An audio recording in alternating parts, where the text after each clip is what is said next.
Aunty तुमको stage लगे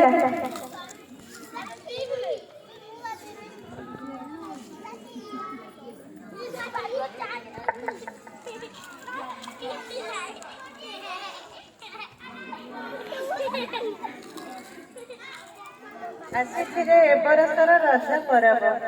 ଗ୍ରୀଷ୍ମ ଆଉ ବର୍ଷା ମିଳନ ବେଳରେ ଭିଜା ମାଟିର ସୁଗନ୍ଧରେ ରଜ ପର୍ବ ଆସେ ମୌସୁମୀ ପରସେ ସଜବାଜ ସହକାରେ। 3 ଦିନ ଧରି ରଜର ପରବ ଖୁସି ଆନନ୍ଦ ମନରେ ହୁଏ ପାଳିତ। ଗଣପର୍ବ ଏହା ଉତ୍କଳ ମାଟିର ଓଡ଼ିଆବାସୀଙ୍କ ପାଇଁ ଗର୍ବିତ। ଏ ବରଷର ରଜ ହୋଇଛି ନିଆରା ଆମ ତଅଁରୂପା ଝିଅ ବୋହୂଙ୍କ ପାଇଁ।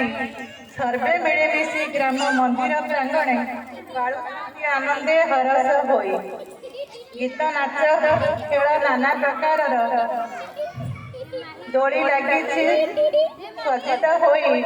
ଝିଅମାନେ ଆମ ନୂଆ ପୋଷାକ ପରିଧାନେ ଆକର୍ଷିତ ଲାଗୁଛନ୍ତି ଅତି ସୁନ୍ଦର ତହିଁ। ବୋହୂମାନେ ସୁନ୍ଦର ପରିପାଟିରେ ଆସି ଭାଗ ନେଇଛନ୍ତି ବିଭିନ୍ନ କାର୍ଯ୍ୟକ୍ରମରେ।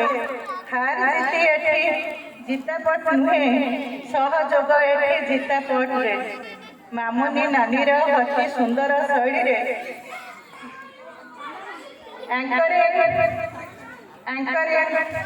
କରି ମନ ହରସେ ଅନ୍ୟ ଝିଅମାନେ ସହଯୋଗୀ ଭାବେ କାର୍ଯ୍ୟ କରିଛନ୍ତି ହୋଇ ଉତ୍କର୍ଷେ। 3 ଦିନ ଧରି ଏ ରଜ ପରବ ଆନନ୍ଦ ଉଲ୍ଲାସ ହେଲା ପାଳିତ। ଆର ବର୍ଷ ପାଇଁ ରହିଲା ଅପେକ୍ଷା।